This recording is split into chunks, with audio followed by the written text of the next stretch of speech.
শূন্য হাত ছুটে চললেন সবাই রাজপথে।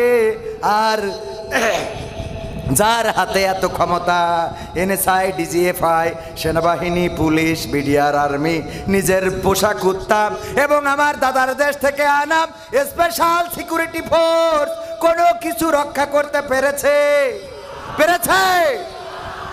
কারণটা কি? কারণ জুলুমের সীমা যখন অতিক্রম করে তখন কার সাহায্য এসে যায়?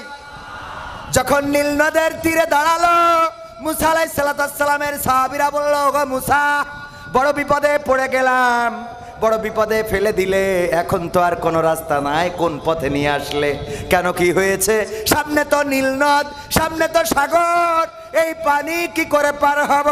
এখন হয় পানিতে চুবানি খেতে হবে, না হয় ওই ফেরাউনের সৈন্যবাহিনীর ঘোড়ার পদতলে পৃষ্ঠ হয়ে এই দুনিয়া ছেড়ে চলে যেতে হবে। আল্লাহ রাব্বুল আলামিন মুসা আলাইহিস সালামকে বললেন, লা তাকনাতু মির রাহমাতিল্লাহ। আল্লাহর রহমত এসেছিল নাকি আসে নাই? এসেছিল নাকি আসে নাই? আল্লাহর রহমত আসলো, নদীর মধ্যে রাস্তা হয়ে গেল। যখন নমরুদ বলল, ওগো ইব্রাহিম, তোমার সৈন্যবাহিনী কই? তোমার আল্লাহর সেনাবাহিনী কই? ইব্রাহিম আলাইহিস সালাম বললেন, অপেক্ষা করো। আল্লাহ রাব্বুল আলামিন সৈন্যবাহিনী পাঠালেন, ছোট ক্ষুদ্র ক্ষুদ্র মশা এসে নমরুদের সৈন্যবাহিনীকে ধ্বংস করে দিল। যখন আবাবিল যখন আবু জাহেল, যখন আবরাহা কাবাঘর ধ্বংস করতে আসলো, তখন আল্লাহর পক্ষ থেকে সেনাবাহিনী দিয়েছে নাকি দেয় নাই? সেই সেনাবাহিনীর নাম কি?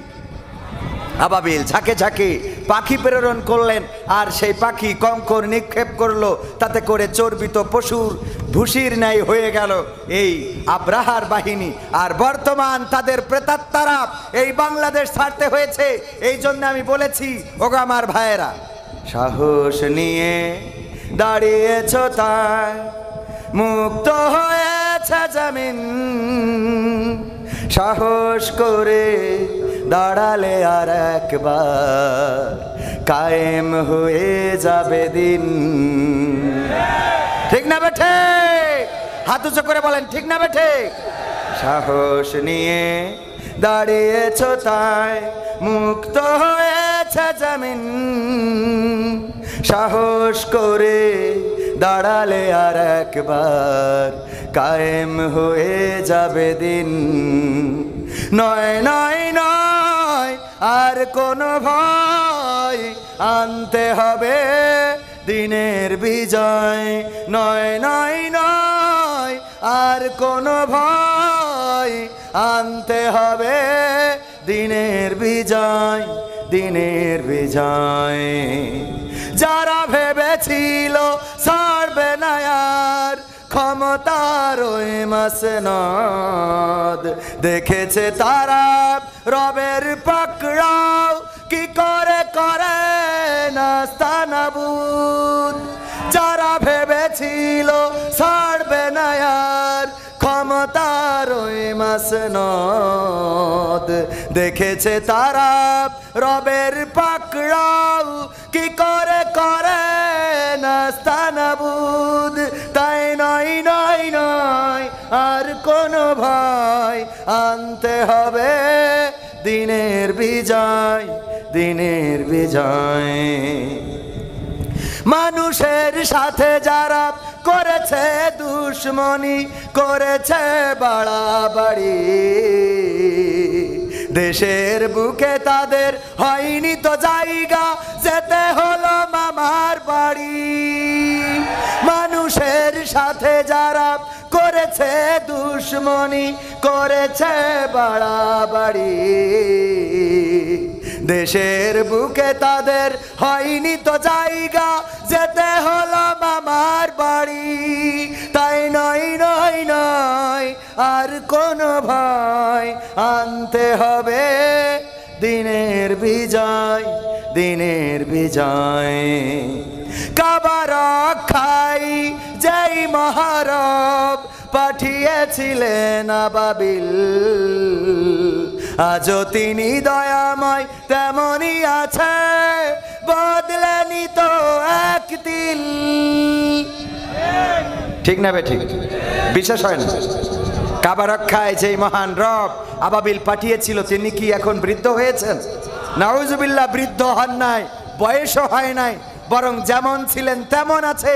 এখনো যদি কোন মুসলমান রাজপথে ঝাঁপিয়ে পড়ে, যেইভাবে 5ই আগস্টে স্বৈরাচারের পতন হয়েছে, কোরআন বুকে নিয়ে যদি রাজপথে নামতে পারেন, আল্লাহর কসম করে বলি, আগামীর দিন হবে কোরআনের দিন, আগামীর দেশ হবে ইসলামের দেশ।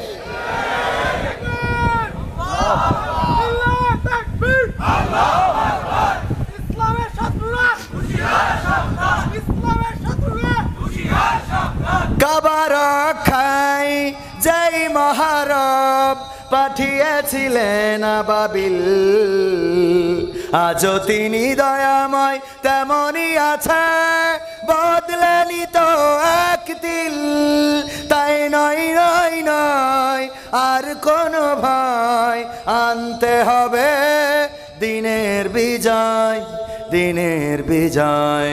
সাহস নিয়ে দাঁড়িয়েছ তাই মুক্ত হয়েছে জমিন, সাহস করে দাঁড়ালে আর একবার কায়েম হয়ে যাবে দিন। 1952-তে আমরা রাস্তায় নেমেছিলাম ভাষার জন্য, রক্ত দিয়ে প্রমাণ করেছিলাম এই বাংলাদেশের মাটিকে লাল করতে জানি, সবুজ ঘাসকে রক্তে রাঙাতে জানি, পিচ ঢালা কালো পথকে লাল করতে জানি, কিন্তু মায়ের ভাষার অধিকার ছেড়ে দিতে জানি না। 1971-এ আমরা রাজপথে নেমে প্রমাণ করেছিলাম, ওগো পাকিস্তানি হানাদারেরা, তোমরা দেখে নাও, আমরা লাখে লাখে শহীদ হতে জানি, কিন্তু বাংলাদেশের মানচিত্রের অধিকার ছেড়ে দিতে জানি না। এমন একটা দেশে জন্মগ্রহণ করিয়েছেন, যেই দেশে আর যাই হোক একে অপরের প্রতি এখনো ভ্রাতৃত্ব আছে। আমাদের সাবেক সাধারণ সম্পাদক বলেছিল যে যদি ক্ষমতা চেঞ্জ হয়, প্রথম দিনেই 10 লাখ লোক মরবে। ঠিক না বে ঠিক বলেছিল কি না? কিন্তু 10 লাখ না, 10,000ও কি মরেছে, 1,000ও কি মরেছে? যে কয়টা ছাত্র আন্দোলনে শহীদ হয়েছে, সেই কয়জনও মরে। এই ভ্রাতৃত্ব, এই বন্ধুত্ব, এটা আল্লাহ রাব্বুল আলামিন আমাদের দেশে দিয়েছেন। এই ভ্রাতৃত্ব নিয়ে আমরা বসবাস করতে চাই, বলেন ঠিক না বে ঠিক? আমরা এই ভ্রাতৃত্ব নিয়ে এই সমাজে থাকতে চাই, এই দেশকে সামনে এগিয়ে নিতে চাই, এই দেশে এমন একটা সুদিন আনতে চাই যেদিন মানুষ মানুষের অধিকার ফিরে পাবে, যেদিন ধর্ষিতা বোন মুখ ঢেকে কাঁদবে না, যেদিন ফকিরেরা ভিক্ষার জন্য রাস্তায় থালা নিয়ে বসে থাকবে না, যেদিন নির্বিচারে মানুষ হত্যা হবে না, যেদিন আমার ওই ছাত্র পারভেজ শুধুমাত্র একটু হাসি দেওয়ার কারণে আরেকজন চাকু মেরে হত্যা করবে না, যেদিন মা সন্তানের সাথে সদাচরণ করবে, সন্তান পিতামাতার অধিকার বুঝে দেবে, এমন একটি সমাজ গড়ার স্বপ্ন দেখছি এবং আগামীতে সেটা হবে, এটা আমরা প্রত্যাশা করি, বলেন ঠিক কিনা? কারণ আমরা দেখতে পাচ্ছি, আমরা দেখেছি ইংরেজদের শাসন, তারা আমাদের দেশ শাসন করেছে প্রায় 200 বছর। শান্তি দিতে কি পেরেছে? আমাদের উপরে জুলুম করেছে, আমাদের দিয়ে নীল চাষ করিয়েছে, জুম চাষ করিয়েছে, আমাদের উপরে নির্যাতনের স্টিম রোলার চালিয়েছে, হিন্দু জমিদারদের দিয়ে মুসলমানদেরকে নেড়ে বলে বিভিন্নভাবে নির্যাতন নিষ্পেষণ করেছে।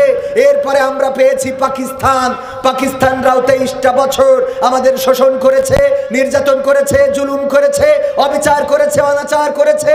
বিনিময়ে 1971 আমরা লড়াই করে আনলাম একটা স্বাধীন সার্বভৌম বাংলাদেশ।